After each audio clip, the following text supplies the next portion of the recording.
Hello, it's me.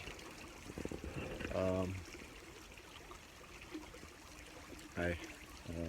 Kind of muddy. It's rainy. I'm in the forest.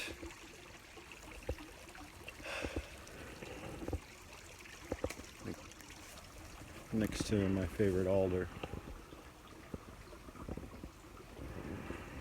And my favorite stream. Which, as I said before, the stream goes to the Rhine eventually. All of the streams here do. After they hit the Moselle, sometimes they hit the Seer and then become the Moselle and then become the Rhine. I'm really sad right now.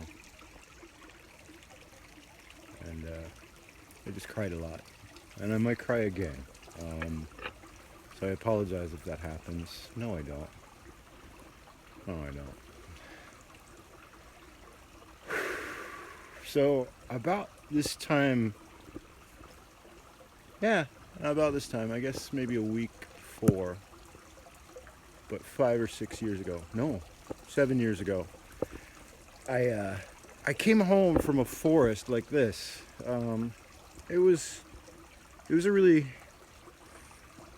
weird. It was like a park that the city had kind of set up, but then abandoned, and no one went in it, and there was no clear entrances. I never really cleared it, so there's no one in there. It was just kind of a weird, tiny little pocket of forest in Seattle that I found. It was like 2 blocks away from where I was living at the time. And I remember I'd walk by these trees and I'm like, I bet there's something in there. I mean, of course, there's something always in trees, but like that looks like a forest behind it. Couldn't really see it very well from the street. So the level, it kind of was actually a valley. There was something that looked like, maybe that's a pathway. I'm gonna go in. And I went in and I found a forest. This amazing place that I guess that was September of that year, and I started spending all my time there. Sometimes I'd sleep there. I started cleaning it up because the few people who did know it existed threw trash down there. So it had a stream that it wasn't like the stream at all. It wasn't working. It wasn't flowing. And the whole thing was kind of taken over by blackberries and other plants. That it was just this crazy silent place, like nothing. But I got the sense like, okay, well, I'm gonna do stuff for it. I'm gonna start cleaning it up, start taking care of it, making little shrines inside of it, talking to my gods inside of it, doing all kinds of, well, crazy druid things, I guess. And I say crazy. Crazy is an important word here. Because it was like right around November of that year, I was feeling kind of crazy. I was spending a lot of time in the woods and in hearing things and not really having a lot of human contact besides that. I'd work. On the days that I didn't work, I'd go into the forest. On the days before I worked, I'd go in. I worked late, so I didn't really go into it after work, but sometimes I did. Anyway, so I came home from the forest one time. I was walking through the rain, and I was a little grumpy, a little depressed, feeling a little crazy. And there's some mail for me, which was exciting. So I opened it, and it was like, there's this envelope with this really tiny book, really small, from this woman in Canada.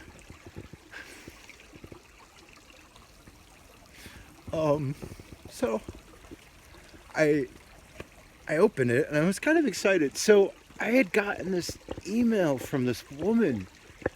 It was like a few weeks before that, and I hadn't really thought about it, but it was just someone who was like, "Hey, I really like your reading. Your writing. I was wondering if I could send you the little book I wrote. It's not a big deal, and it never sold really well, but I think you might like it." and you don't have to review it or anything. I just wanted you to have a copy. And I'm like, okay, sure, you know, and I didn't think much of it. And then there it was.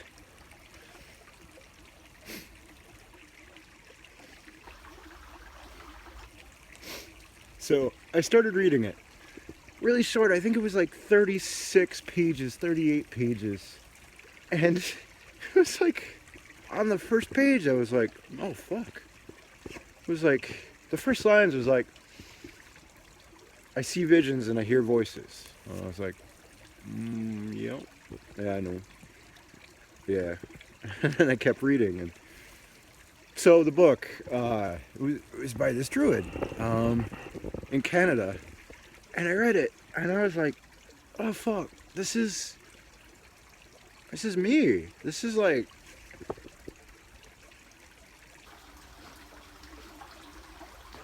this is everything about me. Like right here, like someone else just like wrote this thing, and like, I totally, like she understands, like someone else understands. It's exactly like that.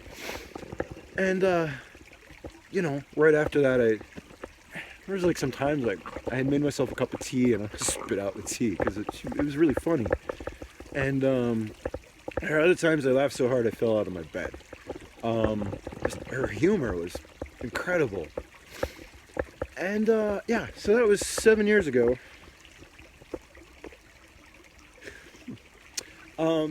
So the woman.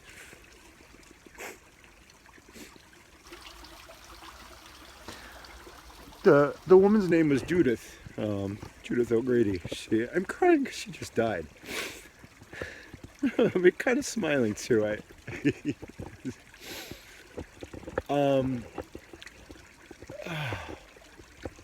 Judith became this kind of voice in my head. This really sweet. I mean, not just in my head, because she'd send me emails and messages all of the time, and she was always commenting on everything I wrote. Always commenting on these videos, by the way. She watched all of them.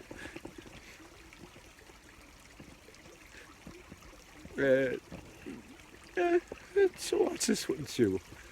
In a different way, I guess. But yeah. So this woman, she wrote that book. It was called God Speaking. And a few months after that, like, my life like really started changing. And that was when I went to Newgrange in Ireland, and I went to Wales, and I was talking to giants on top of a mountain, and then I talked to a dragon. And that sounds crazy, except no, because, you know, I had this book that was like, oh yeah, yeah, sometimes you talk to dragons and sometimes you talk to giants, and it just happens. And you're not sure if you're crazy or not. And just because you are a mystic and a druid and all of that doesn't necessarily mean you're crazy or not crazy. You can't really tell. You can be both. But it, you know, there are ways to kind of make sure you're not, you know, making sure that other people are, you know, checking their experiences to make sure that, like, they're not too wild, and making sure that, you know, even having people who are like really stable and kind of boring outside of the whole thing, and talking to them like, hey, I heard this thing. So, you know, the book was kind of a lot about that, and then also her experience of what it was like to talk to God. She called it being God's bothered, because you get bothered by the gods. The gods bother you.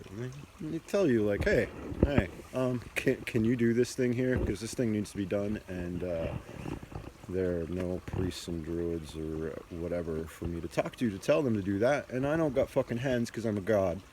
So, hey, do this. Or occasionally, like, hey, you're really fucking up there.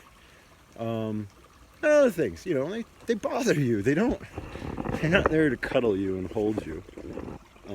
They're definitely not there to tell you that you're doing a good job. I think she specifically said they don't come down to pat you on the back. They don't. Well, that's okay though. You still get approval other ways. But reading this book gave me like this intense permission, I think is the way to go do what I needed to do and to experience those things and to talk to those things without being so fucking self-conscious and so stuck in fear of being crazy that I didn't do it. And because I did that, my life started to change. And because I did that, actually, Gods and Radicals got started, which Judith was one of our first writers. I loved her writing.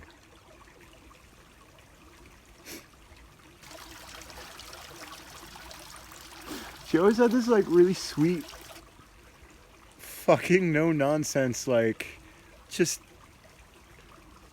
way of straight out telling you things in this very gentle way that was also kind of like a, you know, hey, these things are wrong, or these things don't work.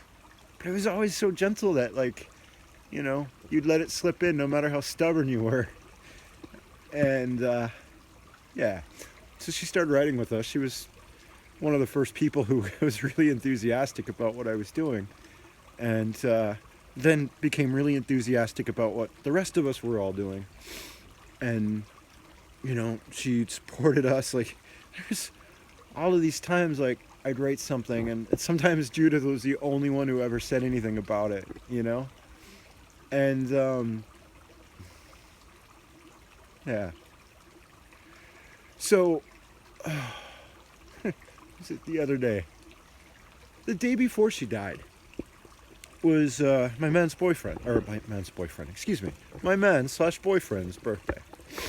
And I had posted a bunch of photos of him on Facebook, and I was like, hey, you guys all see this man? He's like beautiful, and it's his birthday, and he's amazing, and can you wish him happy birthday?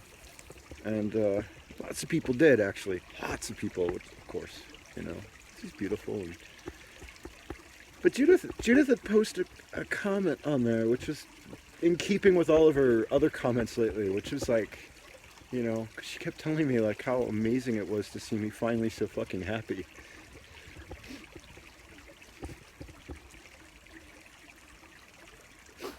And I am. And sometimes actually I didn't realize how happy I was until Judith would point out, wow, you're really happy. I'm like, fuck, I am. So she had written like a birthday like message to him. She's like, hey, happy birthday. I think you're really dapper. You look really interesting and cool, but I love you most because of how happy you make Reed. And he does make me happy. And of all of the comments I read about it, I was like, Judith. It was like, that was like the one I was like, yeah, that's the most important one. And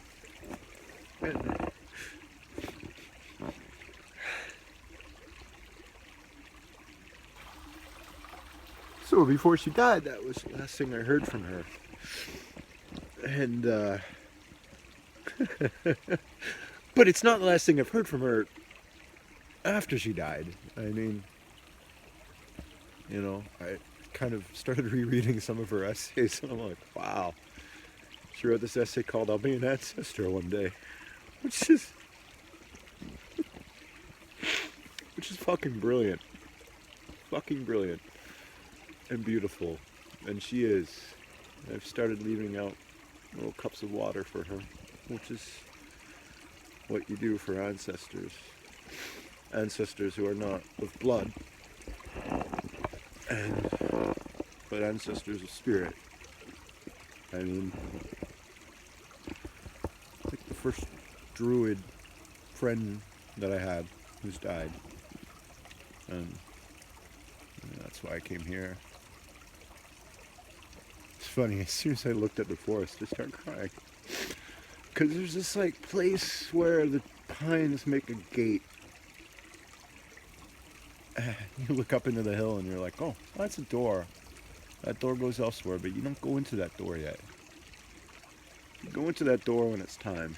That's the same door that you see other places too.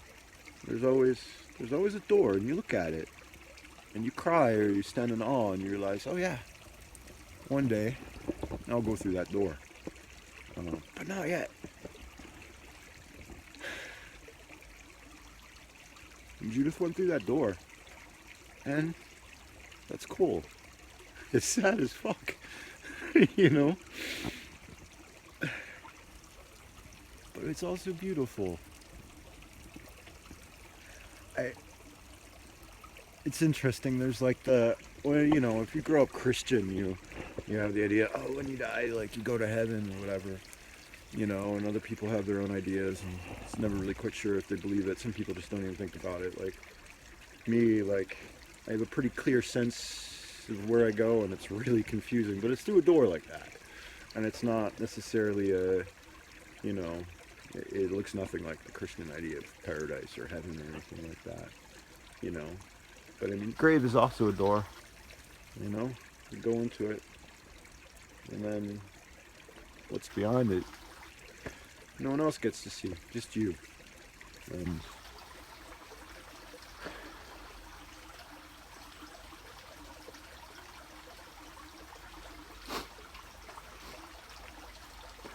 so this video is for all of you, but it's especially for Judith. I think you knew. I think you totally knew what you meant to me, and what you showed me, and what I became because you existed. So thank you. I think I told you some of that, but you know, maybe I could have said more, but I think you know actually probably better now than what my words would have meant. So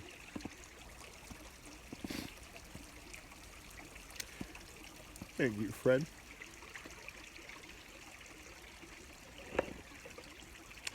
And yeah, when I go through that door, maybe we'll see each other again.